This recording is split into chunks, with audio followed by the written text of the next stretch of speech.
Saya duduk di kursi kulit hitam di lantai 42 gedung kantor di Midtown Manhattan. Pagi itu seperti biasa. Kopi hitam panas di tangan kiri, layar Bloomberg di depan mata, dan suara telepon yang tak pernah berhenti berdering. Hidup saya sudah terukur dengan sempurna. Angka, jadwal, dan target. Semuanya harus cepat. Semuanya harus sekarang. Pagi itu, bos saya, Mr. Reynolds, memanggil saya ke ruangannya. Dia tidak menutup pintu. Itu pertanda buruk. Ethan, kamu harus ke Indonesia minggu depan. Saya hampir menumpahkan kopi. Indonesia? Suara saya keluar lebih tinggi dari biasanya. Untuk apa? Klien besar kita di sana. Mereka ingin team building di Bunaken. Kamu tahu tempat menyelam itu? Mereka bilang kalau kita tidak datang, kontrak bisa berubah pikiran. Saya tertawa kecil, tapi tidak lucu. Saya tidak punya waktu untuk liburan tropis, Pak. Saya punya 3 deal yang harus ditutup sebelum akhir bulan. Ini bukan liburan, Ethan. Ini bisnis. Dan kamu yang paling cocok. Kamu pernah menyelam, kan? 2 kali di Karibia. Itu pun dengan peralatan terbaik dan instruktur berbahasa Inggris. Reynolds hanya mengangkat bahu. Mereka sudah booking tiket dan resort untukmu. Berangkat Senin, pulang Sabtu, 5 hari. Tidak bisa ditawar. Saya keluar dari ruangan itu dengan kepala penuh keluhan. Indonesia. Saya langsung membayangkan jalan macet, sampah di mana-mana, orang-orang yang lambat bergerak, dan makanan yang mungkin membuat perut saya berontak. Saya pernah membaca artikel tentang Jakarta, kota terburuk di dunia untuk lalu lintas. Saya juga pernah melihat video tentang banjir di sana. Dan sekarang saya harus pergi ke sana demi kontrak. Malam itu saya pulang ke apartemen saya di Upper West Side. Pemandangan Central Park dari jendela besar. Cahaya lampu kota yang tak pernah padam. Saya menuang segelas scotch dan duduk di sofa. Saya membuka laptop, mencari informasi tentang Bunaken.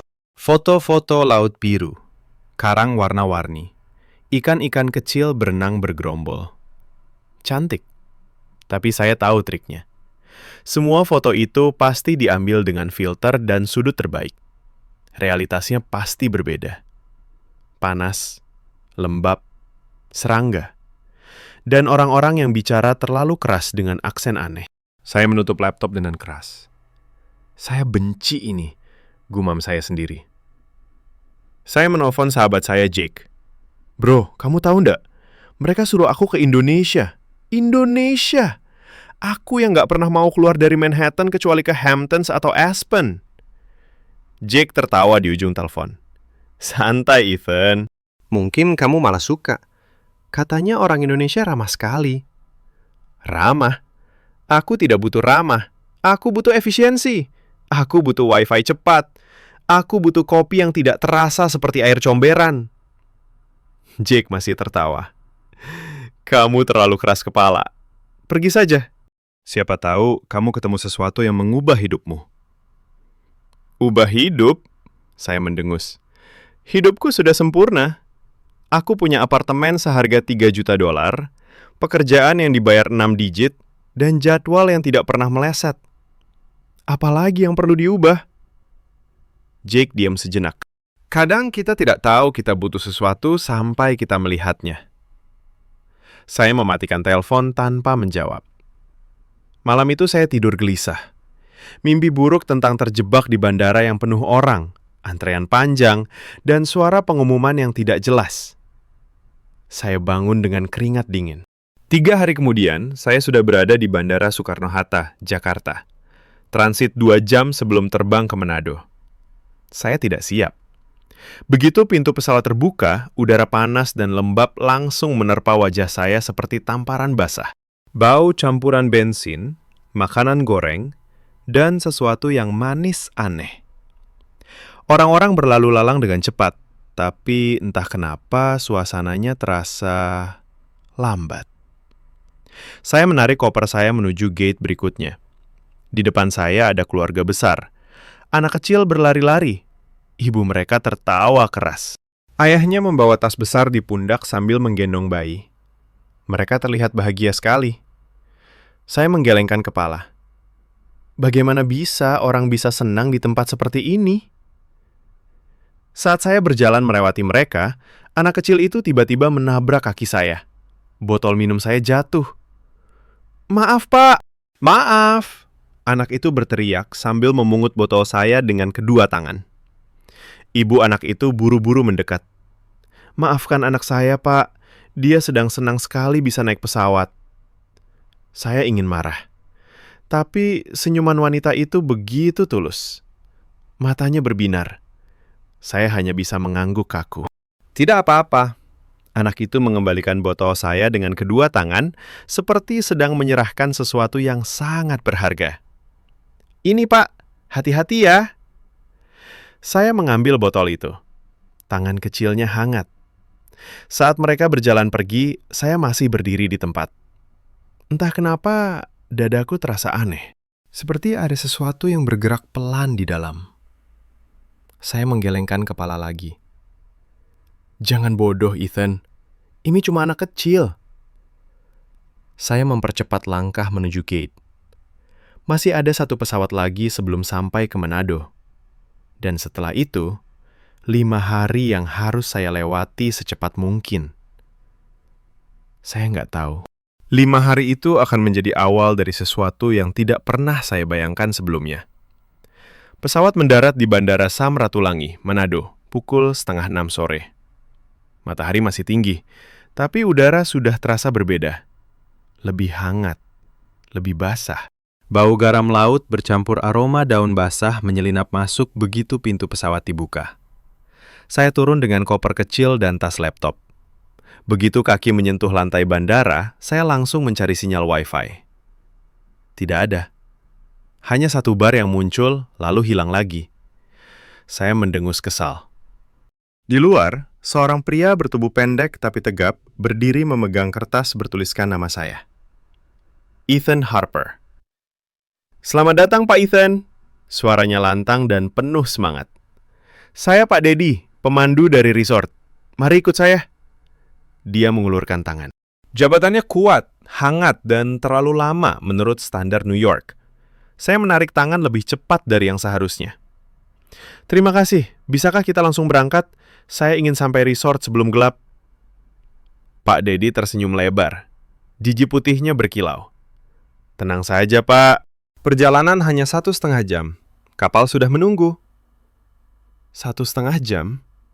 Saya membayangkan perjalanan itu akan memakan waktu 3 jam karena jalan rusak atau macet. Ternyata saya salah. Mobil van putih membawa kami keluar bandara. Jalanan memang sempit. Trotoar penuh orang berjalan santai. Motor berlalu lalang tanpa aturan yang jelas. Klakson berbunyi terus-menerus. Tapi anehnya, tidak terasa mengganggu, seperti irama biasa. Di tengah jalan, kami berhenti karena ada anak kecil menyeberang sambil menuntun kambing. Saya hampir berteriak kesal, tapi Pak Dedi hanya tertawa pelan. "Itu anak Pak Hasan. Setiap sore begini dia bawa kambing pulang. Lucu ya?" Saya tidak menjawab, hanya menatap jam tangan. Sudah hampir 7 menit kami berhenti. Tapi anak itu melambai ke arah kami. Pak Dedi membuka jendela dan melambai balik. "Hati-hati, anak." Anak itu tersenyum lebar lalu berlari kecil. Saya menggelengkan kepala. Kenapa semua orang di sini seperti tidak punya jadwal? Pak Dedi menoleh lewat kaca spion. Matanya ramah. "Di sini jadwal itu penting, Pak. Tapi orang lebih penting." Saya tidak paham. Di New York, kalau kamu berhenti di tengah jalan karena kambing, kamu akan dimaki dan mungkin ditilang. Perjalanan berlanjut. Kami melewati pasar kecil di pinggir jalan. Aroma ikan bakar, sambal terasi, dan kelapa muda langsung menyerbu hidung saya. Perut saya tiba-tiba keroncongan. Saya pura-pura tidak mendengar. Akhirnya kami sampai di dermaga kecil. Kapal speedboat sudah menunggu. 2 anak muda sedang memeriksa mesin. Mereka melambai begitu melihat Pak Dedi. "Sudah siap, Pak?" tanya salah satunya. "Siap, Joe. Ini Pak Ethan dari Amerika." Joe mengangguk hormat ke arah saya. Selamat datang, Pak. Semoga suka di Bunaken. Saya hanya mengangguk kaku. Kami naik kapal. Mesin dinyalakan. Angin laut langsung menerpa wajah. Rasanya segar. Untuk pertama kalinya sejak tiba di Indonesia, saya merasa sedikit lebih rileks. Tapi itu hanya sesaat. Kapal mulai bergerak. Laut tenang, air berwarna biru kehijauan. Di kejauhan, saya bisa melihat garis pantai pulau-pulau kecil. Cantik.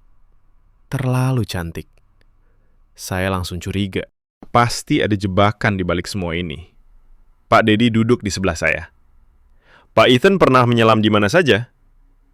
Karibia, Bahamas, sekali di Hawaii. Wah, bagus sekali. Bunaken nanti pasti berbeda. Beda bagaimana? Dia tersenyum misterius. Nanti Pak lihat sendiri. Saya tidak suka jawaban seperti itu.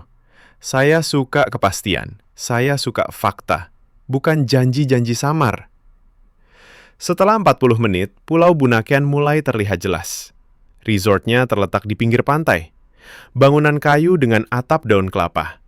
Tidak terlalu mewah, tapi rapi. Lampu-lampu kecil sudah menyala di sepanjang jalan setapak menuju resepsionis.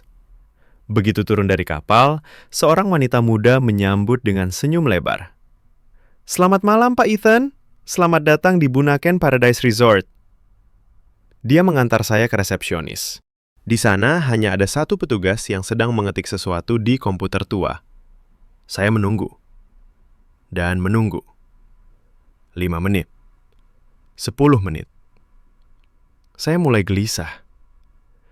Maaf, prosesnya lama sekali. Saya sudah capek. Petugas itu menoleh. Wajahnya merah karena malu. Maaf, Pak. Komputer agak lambat. Sebentar lagi selesai. Saya hampir membentak. Tapi saat itu, seorang anak laki-laki berusia sekitar 10 tahun muncul dari belakang meja. Dia membawa segelas air dingin dengan irisan jeruk nipis. Ini untuk Bapak, biar segar setelah perjalanan jauh. Saya terkejut. Anak itu tersenyum malu-malu lalu berlari pergi. Saya memegang gelas itu. Dingin. Segar. Aroma jeruk nipis langsung menyebar. Petugas akhirnya selesai. Maaf menunggu, Pak. Kamar Bapak sudah siap. Nomor 12, menghadap laut. Saya mengangguk tanpa bicara. Saat berjalan menuju kamar, saya menoleh ke belakang. Petugas itu sedang menjelaskan sesuatu kepada Pak Dedi dengan suara pelan. Mereka tertawa kecil. Saya masuk kamar. Jendela besar menghadap laut. Angin malam masuk lembut. Suara ombak terdengar jelas. Tenang. Terlalu tenang. Saya duduk di tepi tempat tidur. Tiba-tiba saya sadar. Di sini tidak ada klakson. Tidak ada sirene. Tidak ada orang berteriak di telepon. Hanya ombak. Dan angin. Untuk pertama kalinya hari itu, saya tidak merasa harus buru-buru. Tapi saya langsung menggelengkan kepala. Jangan terbawa suasana, Ethan. Ini cuma 5 hari. Setelah itu, kembali ke kehidupan nyata. Saya membuka laptop. Masih tidak ada sinyal Wi-Fi yang stabil. Saya menutup laptop lagi. Malam itu saya tidur dengan perasaan aneh. Seperti ada sesuatu yang perlahan-lahan mulai bergerak di dalam dada saya. Sesuatu yang tidak bisa saya kendalikan. Pagi pertama di Bunaken terasa seperti mimpi yang tidak saya inginkan. Saya bangun jam 5 kurang 10 menit karena suara ayam jantan yang sangat dekat. Bukan satu, banyak. Mereka bersahutan dari segala penjuru. Saya menarik selimut sampai menutupi kepala. Tapi suara itu tetap masuk. Keras. Gigih. Seperti sedang mengingatkan saya bahwa di sini waktu tidak diatur oleh alarm ponsel. Saya menyerah. Duduk di tepi tempat tidur. Cahaya pagi lembut menyelinap melalui celah-celah jendela kayu. Warna oranye muda membalut lantai. Saya menggosok mata. Bau garam laut masih menempel di hidung. Sarapan disajikan di restoran terbuka menghadap laut. meja-meja kayu sederhana, kursi rotan. Di depan saya sudah ada sepiring nasi goreng, telur mata sapi, dan irisan timun segar. Aroma bawang goreng dan kecap manis langsung menggoda. Saya duduk sendirian. Beberapa tamu lain sudah ada. Ada pasangan Jepang yang sedang berfoto selfie dengan latar belakang laut. Ada keluarga Australia yang anaknya berlarian di pasir. Semua terlihat santai. Terlalu santai. Pak Dedi datang menghampiri. Dia memakai kaos polo biru tua dan celana pendek kargo. Rambutnya basah. Pasti baru mandi. Pagi Pak Ethan. Sudah siap menyelam hari ini? Saya mengangguk sambil mengaduk nasi goreng. Jam berapa mulai? Jam 8. Kita punya waktu sarapan dulu. Santai saja. Santai. Kata itu lagi. Saya melihat jam tangan. Di New York sekarang sudah malam. Saya biasanya sudah meeting ketiga. Pak Dedi tertawa pelan. Di sini tidak ada meeting pagi-pagi, Pak. Yang ada hanya ikan dan karang. Saya tidak menjawab. Hanya makan dalam diam. Setelah sarapan, kami berjalan ke dermaga kecil resort. Di sana sudah ada perahu menyelam. Peralatannya disusun rapi di dek. Tapi saya langsung memperhatikan. Beberapa tabung oksigen terlihat agak usang. Selangnya ada tambalan. Regulatornya tidak semewah yang saya pakai di Bahamas. Saya menunjuk salah satu tabung. Ini aman. Pak Dedi mengangguk yakin. Sudah diperiksa setiap hari, Pak. Kami nggak main-main soal keselamatan. Saya tetap ragu. Di tempat lain, peralatan selalu baru, lebih aman. Dia tersenyum tipis. Di sini kami percaya pada perawatan, bukan pada yang baru terus. Karang di Bunaken sudah ada ratusan tahun. Mereka tidak perlu yang baru untuk tetap indah. Saya diam. Tidak tahu harus membantah apa. Kami berangkat. Perahu melaju pelan ke spot pertama. Angin pagi sejuk. Sinar matahari mulai naik, memantul di permukaan air seperti ribuan permata kecil. Suara mesin perahu stabil, hampir seperti irama. Sampai di lokasi, Pak Dedi menjelaskan. Hari ini kita mulai dari dinding karang. Kedalaman maksimal 18 meter. Airnya jernih sekali. Bisa lihat sampai 30 meter. Saya mengenakan baju selam. Peralatannya pas di badan. Regulator terasa sedikit berat, tapi masih nyaman. Saya memeriksanya 2 kali. Siap, Pak Ethan? Siap. Kami masuk ke air secara mundur. Begitu kepala tenggelam, dunia berubah. Airnya hangat, sangat jernih. Cahaya matahari menembus dari atas, membuat garis-garis sinar menari di dasar. Di depan mata saya, dinding karang vertikal membentang seperti kota bawah laut. Warna-warnanya gila. Ungu, merah darah, kuning neon, hijau zamrud. Ikan-ikan kecil bergerombol seperti awan bergerak. Ada yang biru metalik, ada yang bergaris kuning hitam. Saya mengambang di sana. Tidak bergerak, hanya menatap. Seekor parimanta besar melintas pelan di bawah. Sayapnya lebar, gerakannya lembut seperti sedang menari. Saya hampir lupa bernapas. Pak Dedi memberi isyarat jempol. Saya balas jempol, tapi pikiran saya sudah melayang. Ini bukan Karibia, bukan Hawaii.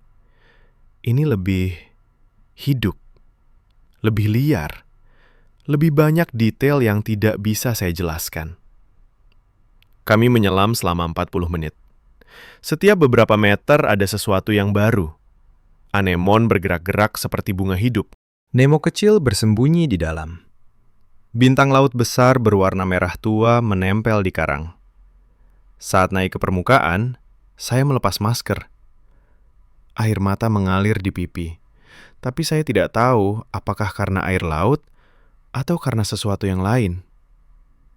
Pak Dedi menepuk bahu saya. Bagaimana, Pak? Saya menarik napas dalam-dalam. Saya tidak tahu harus bilang apa. Dia tertawa hangat. Biasanya begitu orang pertama kali lihat Bunaken. Kami kembali ke perahu. Saya duduk di bangku, menatap laut yang sekarang terasa berbeda. Tidak lagi hanya biru. Ada kehidupan di bawahnya. Kehidupan yang tidak peduli dengan jadwal saya, bonus tahunan, atau apartemen di Manhattan. Saya mengeluarkan ponsel dari tas kedap air. Masih tidak ada sinyal. Tapi kali ini saya tidak kesal.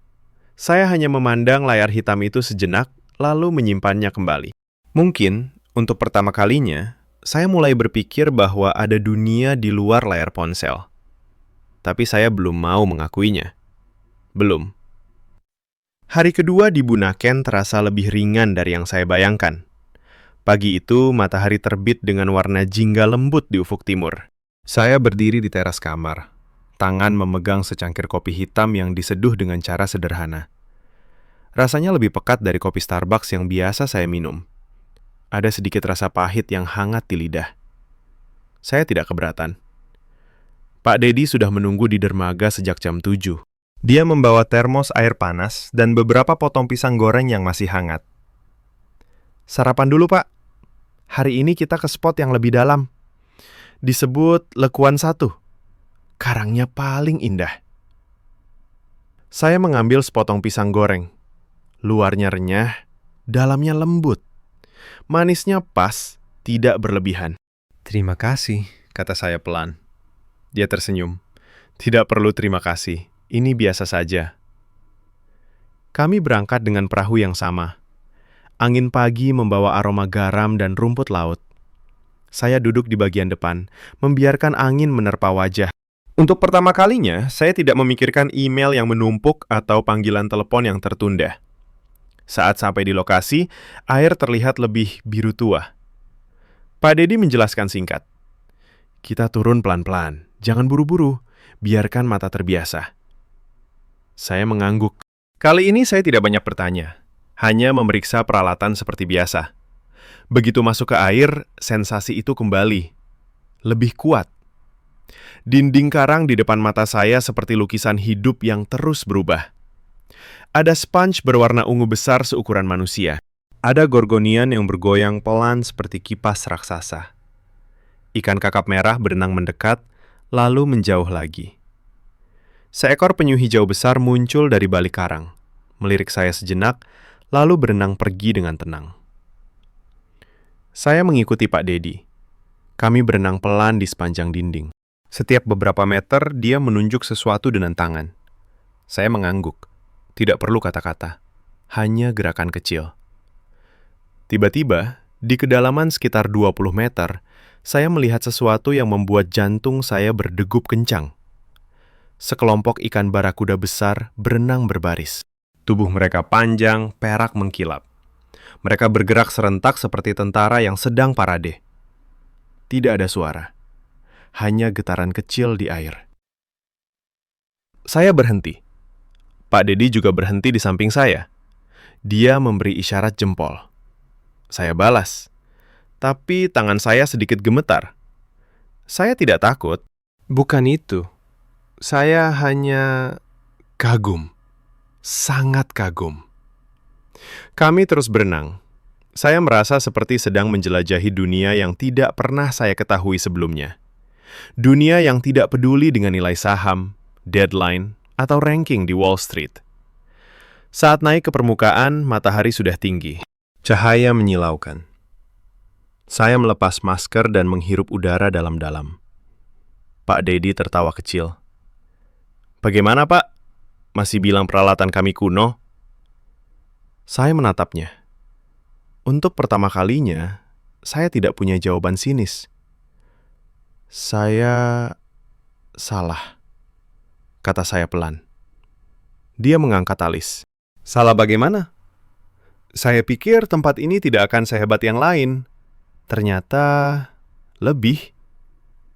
Dia hanya mengangguk. Tidak berkata apa-apa lagi. Tapi senyumnya lebih lebar. Kami kembali ke resort untuk makan siang. Di restoran, saya memesan ikan bakar dengan sambal matah. Aroma cabai rawit dan bawang merah langsung menguar. Saya makan dengan lahap. Tidak peduli lagi dengan kalori atau karbohidrat. Setelah makan, saya duduk di tepi pantai. Pasir putih lembut menempel di telapak kaki. Ombak kecil menyapu kaki saya. Dingin. Segar.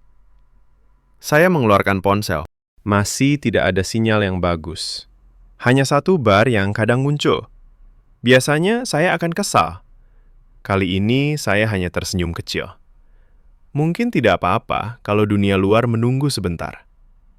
Sore itu, Pak Dedi mengajak saya jalan-jalan keliling pulau dengan sepeda motor tua. Tidak jauh, Pak. Cuma mau lihat desa kecil di seberang. Saya ragu. Saya tidak biasa naik motor. Tenang, pelan saja. Dan saya yang bawa.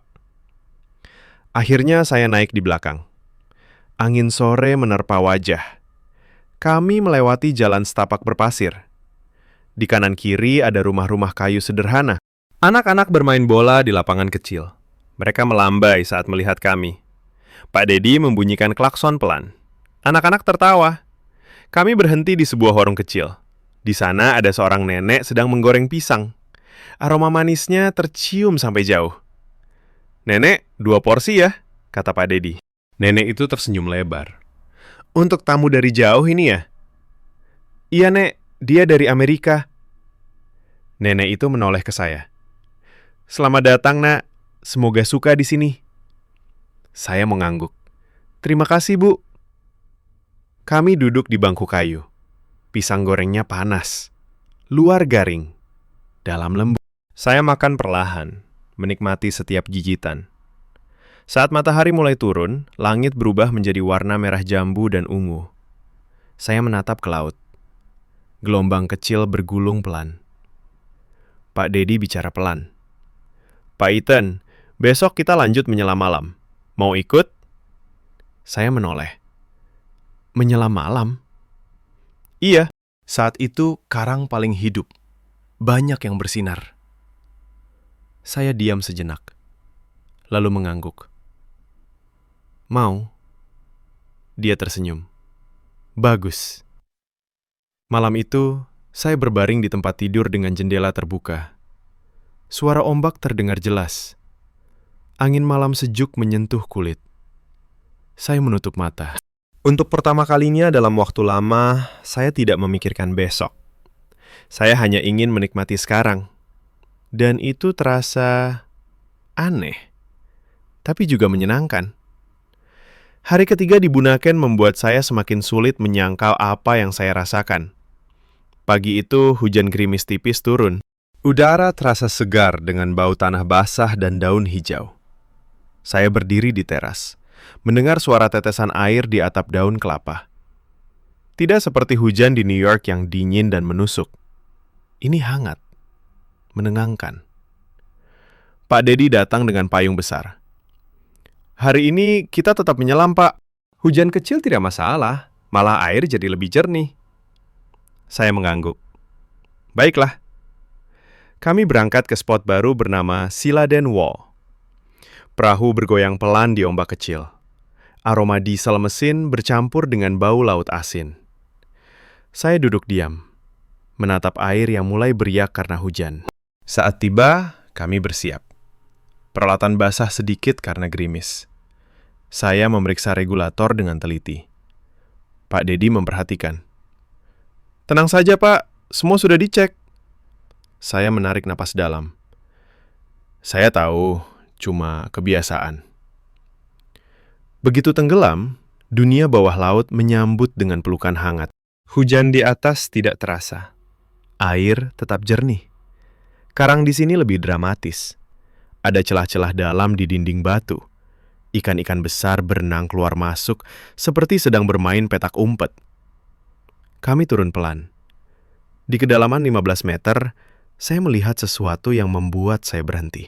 Seekor hiu karang kecil melintas di depan. Tubuhnya ramping, siripnya tajam. Tapi gerakannya tenang, tidak mengancam. Hanya lewat sambil melirik kami. Jantung saya berdegup. Bukan takut, kagum. Di tempat lain, hiu seperti ini akan membuat orang panik. Di sini, Pak Dedi hanya memberi isyarat tenang. Kami terus. Ada cumi-cumi bercahaya kecil yang muncul dari balik batu. Tentakelnya bergerak pelan seperti tarian. Warna tubuhnya berubah-ubah dari biru ke hijau. Saya merasa seperti anak kecil yang baru pertama kali melihat dongeng jadi nyata. Setelah 45 menit, kami naik. Hujan sudah reda. Matahari menyembul dari balik awan. Saya melepas masker dan tertawa kecil tanpa sadar. Pak Dedi menepuk punggung saya. "Lihat, Bunaken punya keajaiban sendiri." "Saya mulai percaya," jawab saya. Siang itu kami makan siang di pantai. Ikan tuna segar dibakar di atas arang. Aroma asap kayu dan rempah langsung menggoda. Saya makan dengan tangan, seperti orang lokal. Rasa pedas sambalnya membuat lidah terbakar, tapi enak sekali. Sambil makan, Pak Dedi bercerita tentang desanya. "Saya lahir di sini, Pak. Ayah saya nelayan. Setiap hari dia ajar saya hormati laut." "Saya dari kota besar," kata saya. "Di sana laut hanya tempat liburan, tidak lebih." Dia mengangguk pelan. Mungkin sekarang berubah. Sore harinya kami menyelam lagi di spot dangkal. Kali ini saya lebih berani.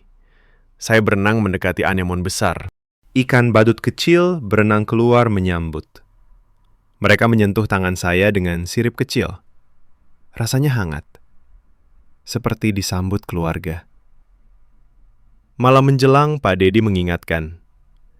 "Besok menyelam malam, Pak. Siap?" "Sangat siap," jawab saya. Tapi malam itu sesuatu mulai mengganggu. Saya duduk di kamar, mencoba koneksi internet dengan ponsel. Akhirnya dapat 2 bar. Email dari bos masuk. "Ethan, klien tanya progres. Jangan lupa deadline kontrak. Pulang tepat waktu."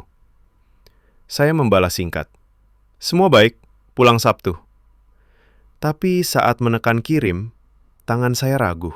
Kenapa saya merasa berat? Saya meletakkan ponsel, menatap laut gelap dari jendela.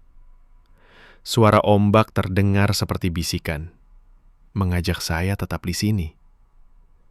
Saya menggelengkan kepala. Ini cuma sementara. 5 hari lagi kembali ke New York. Tapi dalam hati, saya mulai ragu.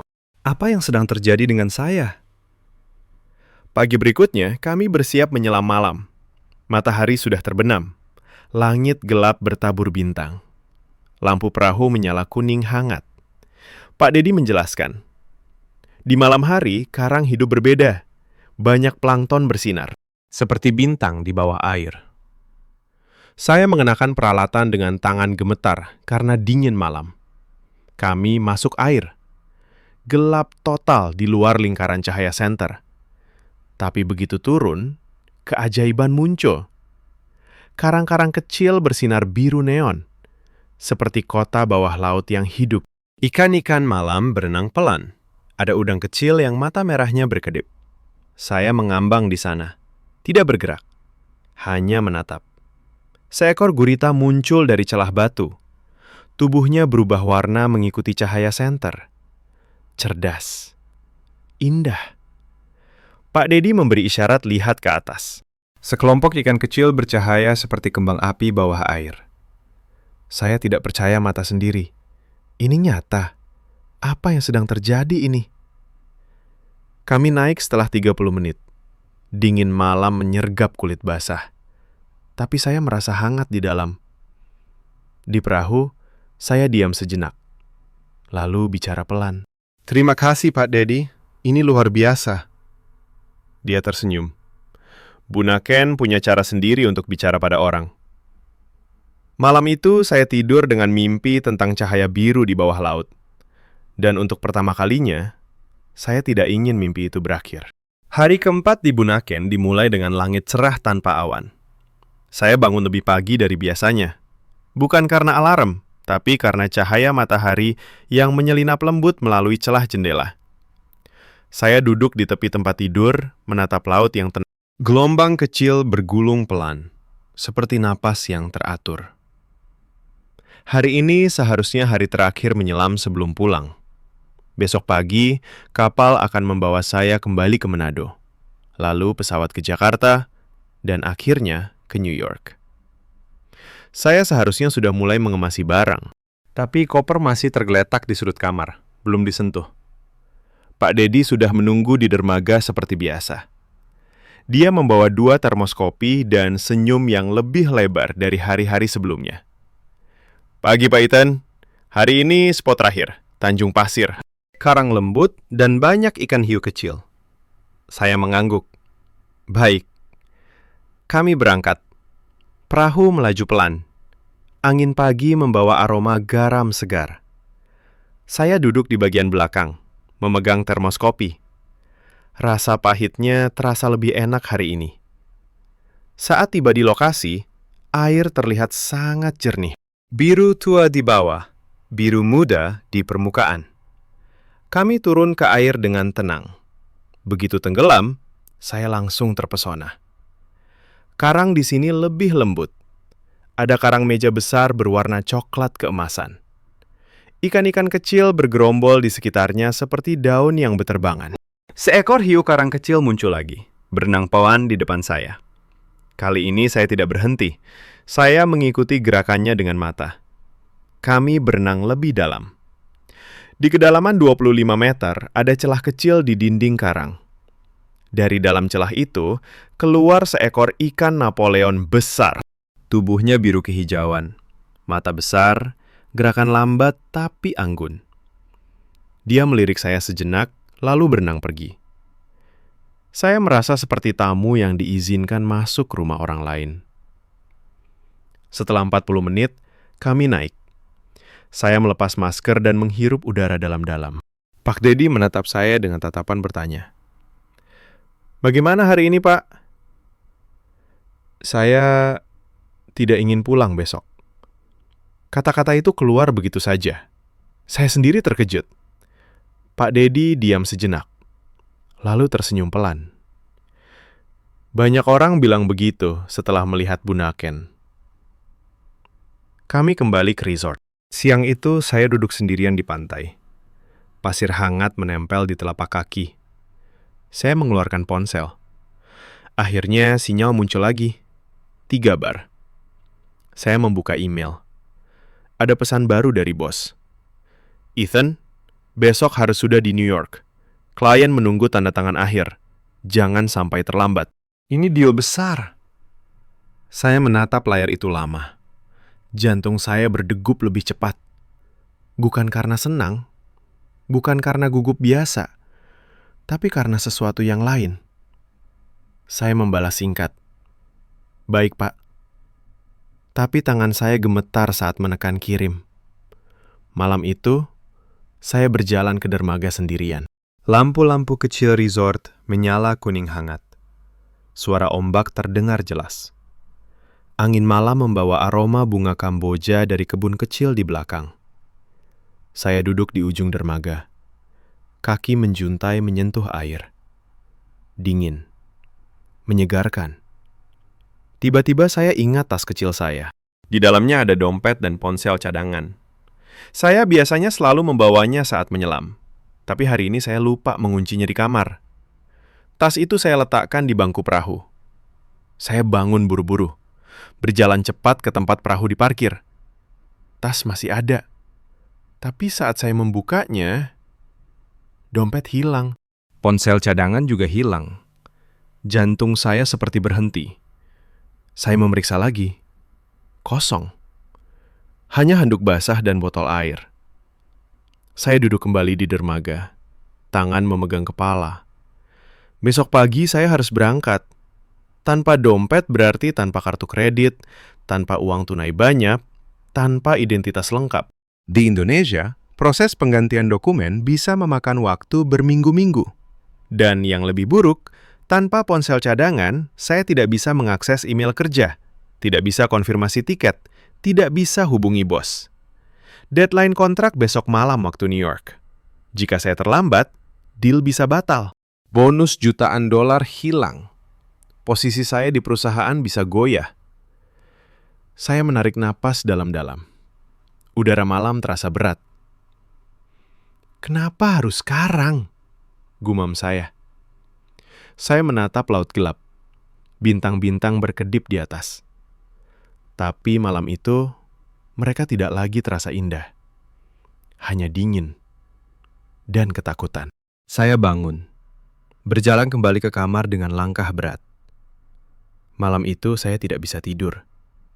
Setiap kali menutup mata, saya melihat email bos, melihat kontrak yang menunggu, melihat apartemen kosong di Manhattan.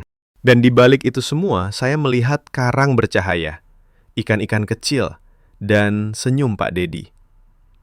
Dua dunia yang bertabrakan di kepala saya, dan saya tidak tahu harus memilih yang mana. Malam itu saya tidak tidur sama sekali. Saya duduk di tepi tempat tidur, tangan memegang kepala. Cahaya lampu kecil di sudut kamar menyala kuning redup. Di luar, suara ombak terus bergulung pelan, seperti sedang mengejek ketakutan saya. Udara malam terasa lebih dingin dari biasanya. Pagi berikutnya, saya bangun dengan mata sembab. Jam menunjukkan pukul 6 kurang 10 menit. Kapal ke Manado berangkat pukul 8. Saya harus segera bergerak, tapi kaki terasa berat. Saya berjalan ke resepsionis dengan langkah gontai. Petugas wanita yang kemarin menyambut saya sedang menyapu lantai. Dia menoleh dan langsung tersenyum. "Pagi, Pak Ethan. Sudah siap berangkat?" Saya menggeleng pelan. "Ada masalah. Dompet dan ponsel cadangan saya hilang. Kemarin saya tinggal di perahu." Wajahnya langsung berubah. Bukan marah, bukan panik, hanya khawatir tulus. "Ya Allah, sebentar ya Pak." Saya panggil Pak Dedi. Beberapa menit kemudian, Pak Dedi datang berlari kecil. Napasnya agak tersengal. "Pak Ethan, benar hilang?" "Iya, dompet, kartu kredit, uang tunai, ponsel cadangan, semua di tas kecil yang saya taruh di bangku perahu." Dia mengangguk cepat. "Tenang dulu, kita cari bersama." Saya hampir tertawa getir. "Cari? Di pulau kecil ini? Dan saya harus berangkat sekarang?"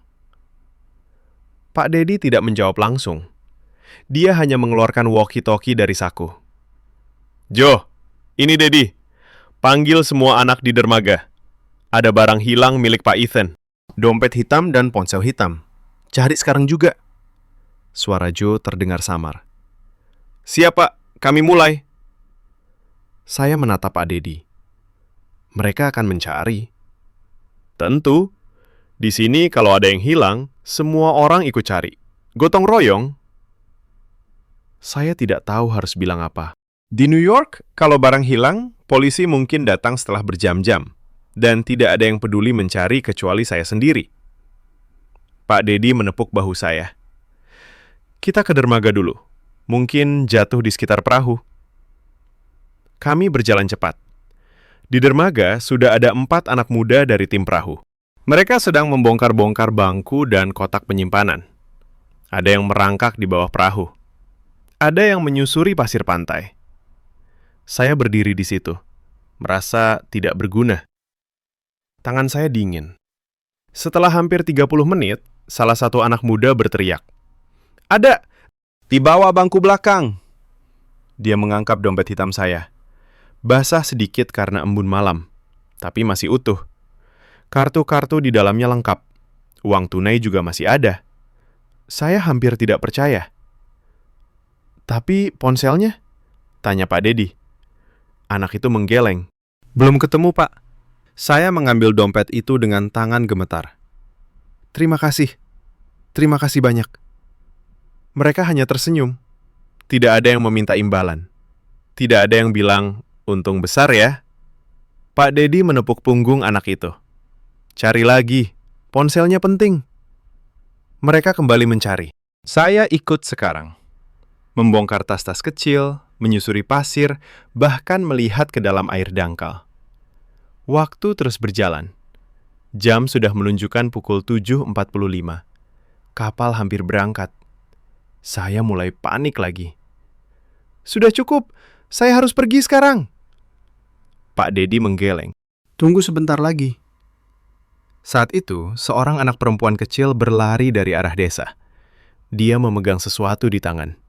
"Ini, Pak, ponselnya jatuh di jalan menuju dermaga." Dia menyerahkan ponsel cadangan saya. Layarnya retak kecil di sudut, tapi masih hidup. Saya menerimanya. Tangan kecil anak itu hangat. Dia tersenyum malu-malu. Anak saya yang nemu tadi pagi pas main di jalan, kata seorang pria yang ikut berlari di belakangnya. Dia langsung ingat ada tamu dari resort kemarin. Saya menatap mereka satu persatu. Semua wajah tersenyum. Tidak ada yang marah karena saya ceroboh. Tidak ada yang menyalahkan. Hanya senyum dan kelegaan. Saya menarik napas dalam-dalam. Air mata hampir jatuh. Saya menahannya. Terima kasih. Terima kasih kepada semua orang. Saya tidak tahu harus bilang apa. Pak Dedi meletakkan tangan di bahu saya. Tidak perlu bilang apa-apa, Pak. Di sini kalau bisa bantu, ya bantu saja. Saya menatap jam. Pukul 8 kurang 5 menit. Kapal masih menunggu. Tapi kaki saya tidak mau bergerak. Saya menoleh ke Pak Dedi. Suara saya pelan. Saya mau tinggal lebih lama, boleh? Dia mengangkat alis, lalu tersenyum lebar. Boleh sekali, Pak. Kamar masih kosong. Kami senang kalau Bapak mau tinggal. Saya mengangguk. Dadaku terasa ringan. Seperti beban besar baru saja terlepas. Saya membuka ponsel, menetik email ke bos. Pak, saya harus tunda kepulangan. Ada keadaan darurat. Kontrak akan saya tangani dari sini. Maaf atas ketidaknyamanannya. Saya tekan kirim. Tidak ada penyesalan. Malam itu saya duduk di dermaga lagi. Bintang-bintang bersinar terang. Ombak menyanyi pelan. Saya menatap laut gelap. Dan untuk pertama kalinya, saya merasa bersyukur. Bukan karena barang saya kembali, tapi karena orang-orang di sini. Mereka tidak hanya mengembalikan barang saya, mereka mengembalikan sesuatu yang sudah lama hilang dari hidup saya. Sesuatu yang bernama kepercayaan. Saya memutuskan untuk tinggal seminggu lagi. Tidak ada rencana yang jelas, hanya perasaan yang kuat di dada. Saya belum siap meninggalkan Bunaken. Belum siap kembali ke hiruk-pikuk Manhattan yang tiba-tiba terasa asing. Pagi itu saya bangun dengan perasaan ringan. Matahari sudah tinggi. Sinarnya menyelinap melalui celah daun kelapa, membentuk pola-pola emas di lantai kayu. Bau kopi tubruk yang diseduh Pak Dedi tercium dari jauh. Hangat. Mengundang. Saya berjalan ke restoran terbuka. Meja saya sudah disiapkan. Di atasnya ada sepiring pisang goreng, telur rebus, dan segelas jus jeruk segar. Aroma manis pisang bercampur dengan asam jeruk langsung menggoda. Pak Dedi duduk di meja sebelah, sedang minum kopi. Dia menoleh dan tersenyum lebar. Sudah mantap, Pak Ethan? Seminggu lagi? Saya mantap, jawab saya. Suara saya terdengar lebih tenang dari biasanya. Dia mengangguk. Bagus. Hari ini kita tidak menyelam pagi. Kita ke desa dulu. Mau lihat kehidupan sehari-hari orang di sini. Saya mengangguk tanpa ragu. Kami naik motor. Pak Dedi membawa saya melewati jalan setapak berpasir. Angin pagi sejuk menerpa wajah. Di kanan kiri ada kebun kelapa kecil. Ada ayam berkeliaran bebas. Anak-anak kecil berlari-lari sambil tertawa. Kami berhenti di sebuah rumah kayu sederhana. Atapnya dari daun rumbia. Di depan rumah, seorang ibu sedang menjemur ikan asin di atas anyaman bambu. Aroma ikan kering bercampur dengan bau asap kayu bakar. Selamat pagi, Bu Rina, sapa Pak Dedi. Ibu itu menoleh. Wajahnya cerah meski kulitnya sudah keriput karena matahari. Pagi, Pak Dedi. Ini tamu dari kemarin ya? Iya, Bu. Pak Ethan mau tinggal lebih lama. Bu Rina tersenyum lebar. Wah, bagus sekali. Masuk dulu, Nak. Minum kelapa muda. Saya mengikuti mereka masuk.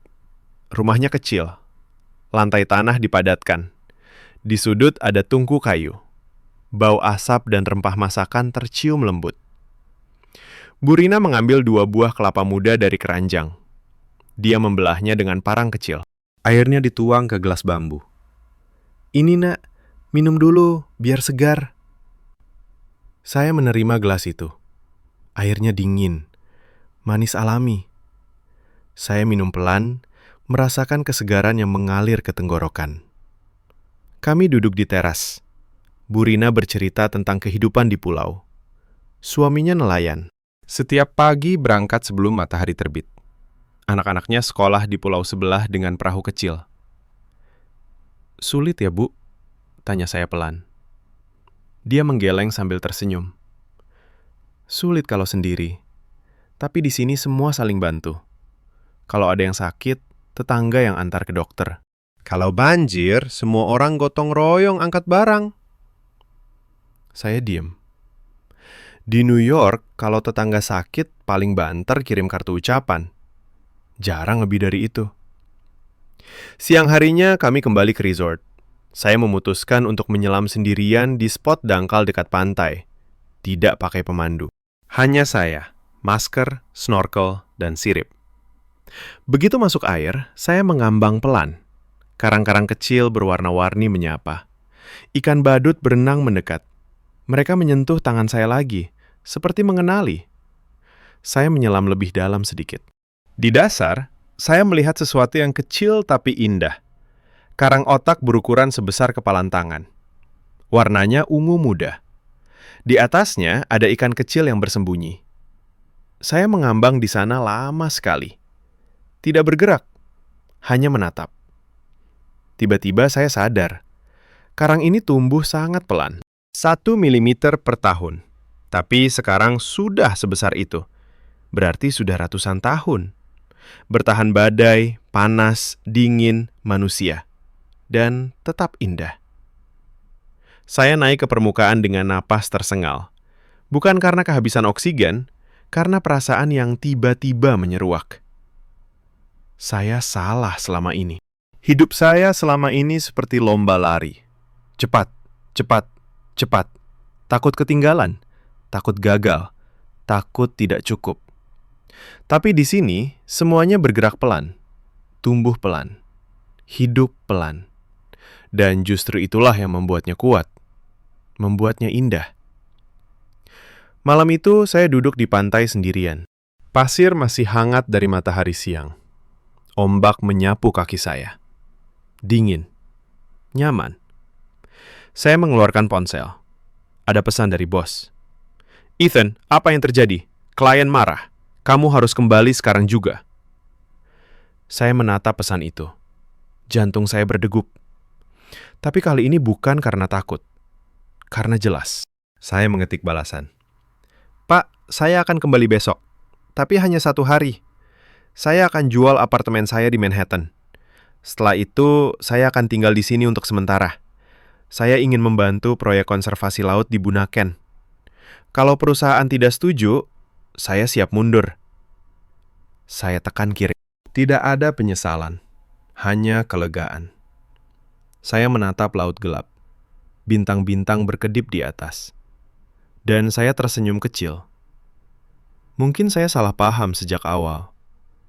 Hidup bukan tentang sampai cepat. Hidup tentang sampai dengan benar. Malam terakhir sebelum saya kembali ke New York untuk 1 hari saja terasa berbeda. Saya tidak bisa tidur. Jam sudah menunjukkan pukul 1 dini hari. Saya bangun dari tempat tidur, membuka jendela lebar-lebar. Angin malam masuk pelan, membawa aroma garam dan bunga Kamboja yang mekar di kebun kecil resort. Di luar, laut gelap bergulung tenang. Hanya suara ombak kecil yang terdengar seperti napas panjang. Saya mengenakan kaos tipis dan celana pendek, berjalan keluar kamar. Dermaga resort sepi. Hanya lampu kecil kuning yang menyala di sepanjang jalan kayu. Saya turun ke ujung dermaga, duduk di tepi. Kaki menjuntai menyentuh air dingin. Pak Dedi tiba-tiba muncul dari kegelapan. Dia membawa 2 botol air mineral dan senter kecil. "Tidak bisa tidur, Pak." Saya menggeleng pelan. "Banyak yang dipikirkan." Dia duduk di sebelah saya, memberi 1 botol air. Kami diam sejenak, hanya mendengar ombak. Akhirnya dia bicara pelan. Besok Bapak pulang ke New York. Lalu kembali lagi? Iya, hanya 1 hari di sana. Saya akan jual apartemen, lalu pindah ke sini untuk sementara. Mungkin bantu proyek pelestarian laut? Pak Dedi mengangguk lambat. Banyak orang datang dan pergi, tapi jarang yang kembali dengan hati baru. Saya menatap air gelap. Saya dulu pikir hidup itu harus cepat, harus berhasil sekarang, harus punya segalanya. Tapi di sini, semuanya pelan. Dan justru itu yang membuatnya indah. Dia tersenyum kecil. Laut mengajarkan kita banyak hal, Pak. Karang tumbuh 1 milimeter setahun. Tapi kalau kita sabar, mereka bisa membentuk pulau. Saya diam. Kata-katanya masuk dalam-dalam. Pak Dedi berdiri. Mau menyelam malam terakhir?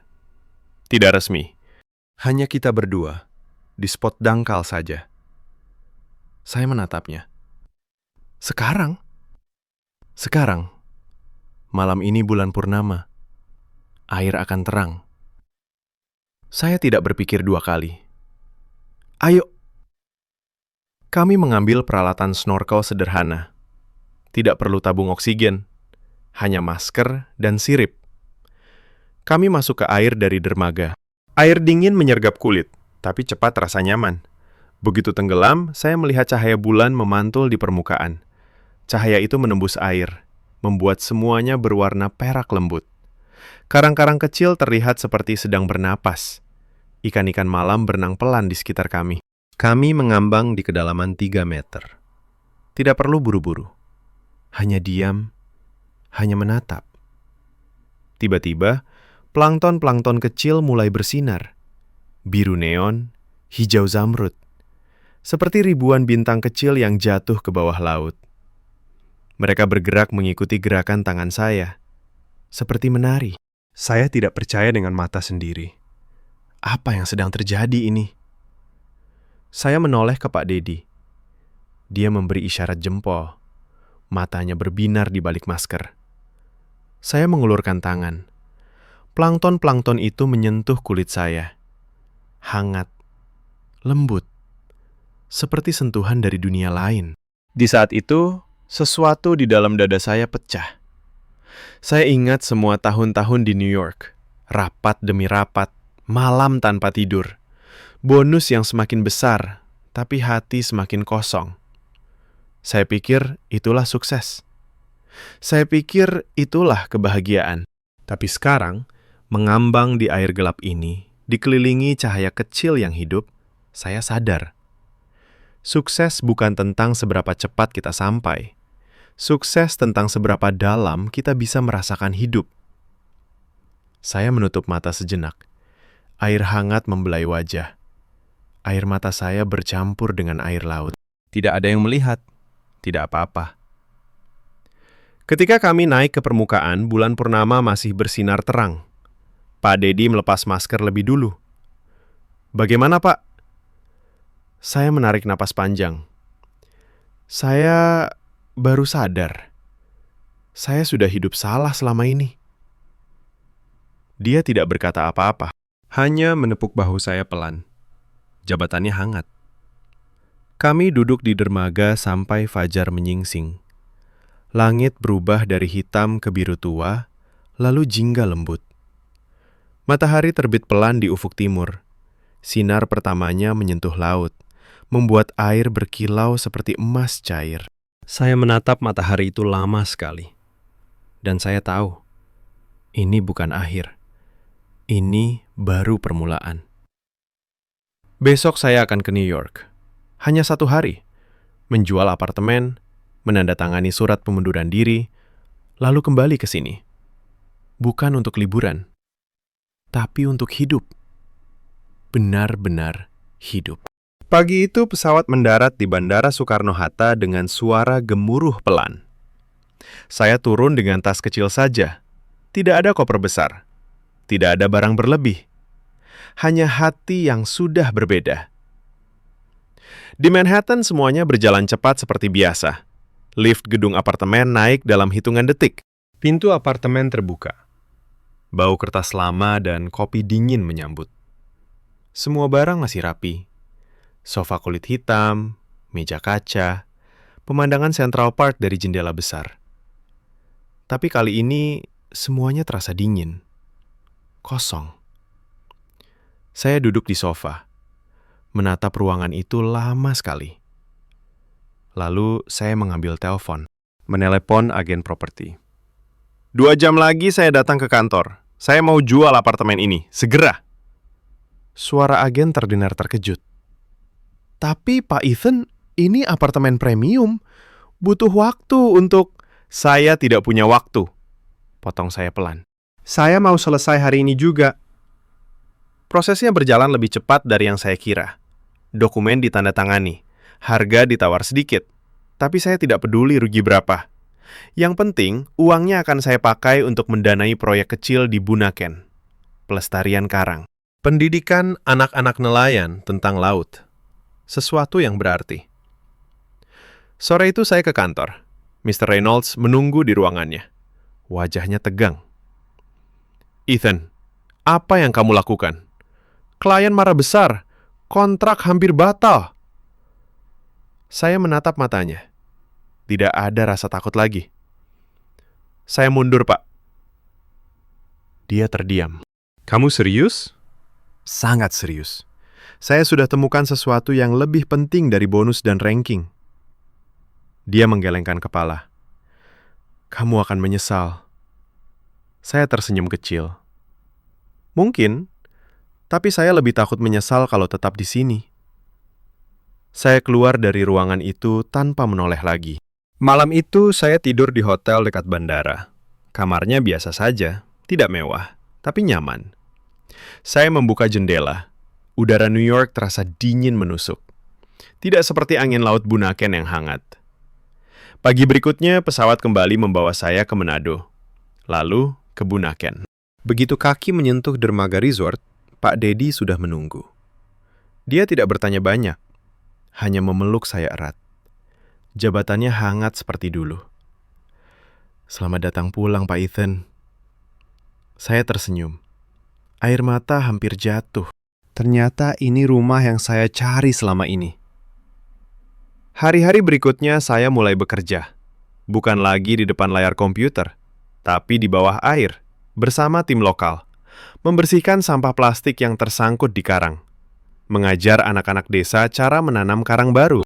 Mereka tertawa saat saya salah memasang bibit karang. Saya tertawa bersama mereka.